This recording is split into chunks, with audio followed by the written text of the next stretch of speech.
കേരള രാഷ്ട്രീയത്തിലെ തെരഞ്ഞെടുപ്പ് ചരിത്രങ്ങൾ ഭാഗം 28. കമ്മ്യൂണിസ്റ്റ് സഖാക്കളും പള്ളിച്ചട്ടമ്പികളും. 1957 അധികാരത്തിലേറിയ കമ്മ്യൂണിസ്റ്റ് പാർട്ടി വൈരുദ്ധ്യാധിഷ്ഠിത ഭൗതികവാദം എന്ന അവരുടെ ആഗോളതല പ്രത്യയശാസ്ത്രത്തോടൊപ്പം ഉന്മൂലന പ്രത്യയശാസ്ത്രം എന്ന പ്രായോഗിക സിദ്ധാന്തവും ഫലപ്രദമായി പ്രാവർത്തികമാക്കി.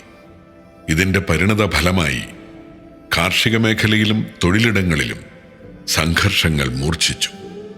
വാക്കേറ്റങ്ങളും കയ്യേറ്റങ്ങളും അനുബന്ധങ്ങളായ കൊലപാതകങ്ങളും അനുദിന സംഭവങ്ങളായി മാറി. ഏത് നിമിഷവും കേന്ദ്ര സർക്കാരിനാൽ പിരിച്ചുവിടാൻ സാധ്യതയുള്ളൊരു സർക്കാരാണ് കേരളത്തിൽ നിലനിൽക്കുന്നത് എന്ന കുപ്രചരണമുണ്ടായിരുന്നതിനാൽ ഇത്തരം സംഘർഷവേളകളിൽ പോലീസിന്റെ ഭാഗത്തു നിന്നും തികഞ്ഞ നിഷ്ക്രിയത്വവും നിസ്സംഗതയും സ്വജനപക്ഷപാതവുമാണ് സാധാരണ ജനങ്ങൾക്ക് അനുഭവിക്കാൻ കഴിഞ്ഞത്. കേരളത്തെ കലാപഭൂമിയാക്കാൻ അച്ചാരം വാങ്ങിയവരായി കേരളത്തിലെ പോലീസ് സേന സ്വയം പരിണമിച്ചു. വെടക്കാക്കി തനിക്കാക്കുക എന്ന പ്രതിപക്ഷ ചിന്തയായിരുന്നു പോലീസ് സേനയുടെയും. ആഭ്യന്തര വകുപ്പ് കൈയാളിയിരുന്ന മുഖ്യമന്ത്രിയുടെ ആജ്ഞകൾക്ക് പുല്ലുവില കൽപ്പിച്ചിരുന്ന പോലീസ് മേധാവികളെ യഥാർത്ഥത്തിൽ നിയന്ത്രിച്ചിരുന്നത് കോൺഗ്രസ് നേതാവായ പനമ്പിള്ളിയായിരുന്നുവെന്ന് മാധ്യമങ്ങൾ വാർത്താ പ്രാധാന്യത്തോടെ പ്രചരിപ്പിച്ചു.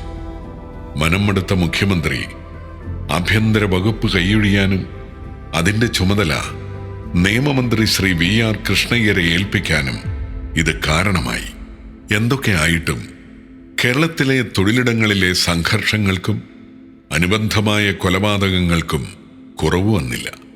വിദ്യാഭ്യാസ ബില്ലിനെതിരെ പ്രകടനങ്ങളും പ്രതിഷേധങ്ങളും കത്തിക്കയറുന്ന വേളയിലാണ് കത്തോലിക്ക സഭയുടെ ആഭിമുഖ്യത്തിൽ ഫാദർ ജോസഫ് വടക്കൻ എന്ന സാക്ഷാൽ വടക്കനച്ചൻ ക്രിസ്റ്റഫർ സേന എന്ന സായുധ സേനയ്ക്ക് രൂപം നൽകുന്നത്.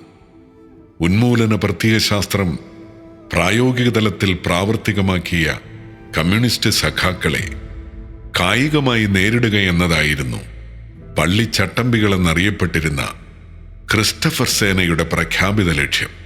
മലബാറിലെ കമ്മ്യൂണിസ്റ്റ് പാർട്ടിയിൽ നിന്നും കൂടുമാറി വന്ന റിട്ടയേർഡ് പട്ടാള ഉദ്യോഗസ്ഥനായ സർദാർ ചന്ദ്രോത്തായിരുന്നു പ്രധാന പരിശീലകൻ.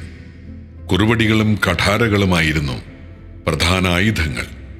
ഒരു കരണത്തടിക്കുന്നവന് മറുകരണം കാണിക്കുക എന്ന ക്രിസ്തുവചനത്തിൽ ഒരിക്കൽ പോലും വിശ്വാസമർപ്പിക്കാത്ത വടക്കനച്ചൻ പല്ലിന് പകരം പല്ല്, കണ്ണിന് പകരം കണ്ണ് എന്ന പഴയ നിയമസിദ്ധാന്തങ്ങൾ പ്രഘോഷിച്ചുകൊണ്ട് തിരുവിതാംകൂറിലെ ക്രൈസ്തവ യുവാക്കളെ ശാസ്ത്രീയ പരിശീലനം നൽകി വിശ്വാസ സംരക്ഷകരായ പള്ളിച്ചട്ടമ്പികളാക്കി മാറ്റി. കോട്ടയം ജില്ലയിൽ മാത്രം ക്രിസ്റ്റഫർ സേനയ്ക്ക് 14,598 സായുധ ഭടന്മാരുണ്ടായിരുന്നുവെന്ന് വടക്കനച്ചൻ തൻ്റെ ആത്മകഥയായ എൻ്റെ കുതിപ്പും എൻ്റെ കിതപ്പും എന്ന ഗ്രന്ഥത്തിൽ അടിവരയിട്ട് സമർത്ഥിക്കുന്നു. അധികം വൈകാതെ പള്ളിച്ചട്ടമ്പികളും കമ്മ്യൂണിസ്റ്റ് സഖാക്കളും ചേർന്ന് കേരള മണ്ണിനെ കലാപകലുഷിതമാക്കി മാറ്റി. പള്ളിച്ചട്ടമ്പികൾ നേതൃത്വം കൊടുത്ത ക്രിസ്റ്റഫർ സേനയെ നേരിടുവാൻ കേരളത്തിലെ കമ്മ്യൂണിസ്റ്റ് പാർട്ടി അജിത് പ്രോപ്പ് അഥവാ അജിപ്രോപ്പ് എന്നൊരു വോളണ്ടിയർ സേനയുണ്ടാക്കി കമ്മ്യൂണിസ്റ്റ് വിരുദ്ധരെ തെരുവിൽ നേരിട്ടു.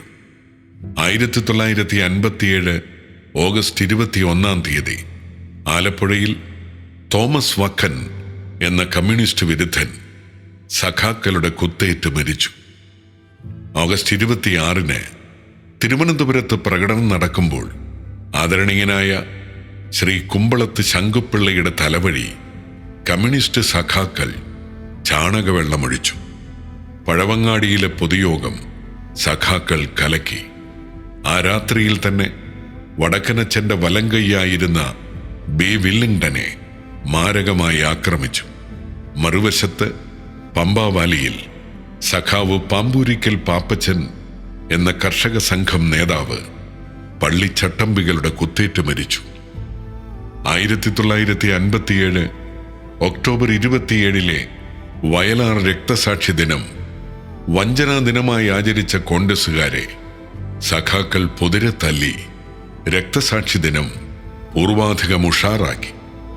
കമ്മ്യൂണിസ്റ്റ് ഭരണം ആരംഭിച്ചതോടെ കാർഷിക മേഖലയായ കുട്ടനാട് സംഘർഷഭൂമിയായി മാറി. കർഷക തൊഴിലാളികൾ കൂടിയ കൂലിയും കുറഞ്ഞ പ്രവൃത്തി സമയവും ആവശ്യപ്പെട്ടു. ജന്മിമാരുടെ വാക്കുകൾക്ക് പുല്ലുവിലയായി എന്ന് മാത്രമല്ല, തൊഴിലാളി സഖാക്കൾ മടമുറിക്കാനും വിള നശിപ്പിക്കാനും തുടങ്ങി. ഗത്യന്തരമില്ലാതായപ്പോൾ ജന്മികൾ സംഘടിക്കാനും തൊഴിലാളികളെ കായികമായി നേരിടാനും തീരുമാനിച്ചു.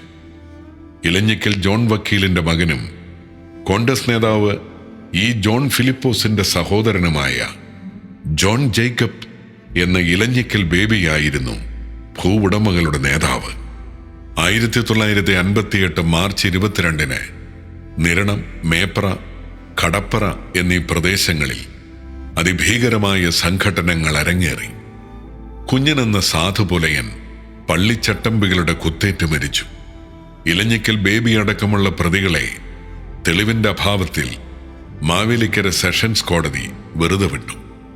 സെപ്റ്റംബർ 2 പ്രതികളിൽ പ്രധാനിയായ കരിയാമ്പള്ളിൽ ജോസഫിനെ വധിച്ചുകൊണ്ട് സഖാക്കൾ പകരം വീട്ടി.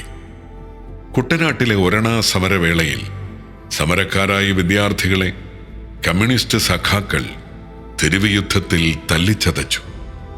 1958 ജൂലൈ 23 ആലപ്പുഴയിൽ നടന്ന തെരുവ് യുദ്ധത്തിൽ ഒട്ടേറെ യുവാക്കളുടെ മുഖച്ഛായ മാറി. തൃശൂരിലെ സീതാറാം മിൽ സമരം നടക്കുമ്പോൾ അതിൻ്റെ മൂർധന്യദശയിൽ, അതായത് 1958 ജൂലൈ 15 കമ്മ്യൂണിസ്റ്റ് പ്രവർത്തകർ സമരസമിതി ഓഫീസ് കയ്യേറുകയും കോൺഗ്രസിന്റെ സമുന്നത നേതാവായ പനമ്പിള്ളി ഗോവിന്ദമേനോന്റെ കാർ തടഞ്ഞു നിർത്തി കയ്യേറ്റം ചെയ്യാൻ ശ്രമിക്കുകയും ചെയ്തു. ഇതോടനുബന്ധിച്ച് ജൂലൈ 26 വരന്തരപ്പള്ളിയിൽ നടന്ന ഏറ്റുമുട്ടലിൽ 6 communist വിരുദ്ധരായ പള്ളിച്ചട്ടമ്പികൾ പരലോകപ്രാപ്തരായി.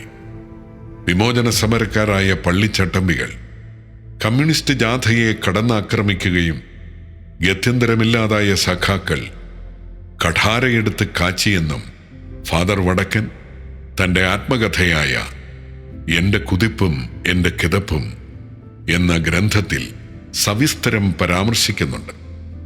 August 8 Ettumanoor MLA Shri Joseph പൊടിപാറയുടെ വീടിന് നേരെ ആക്രമണം നടന്നു.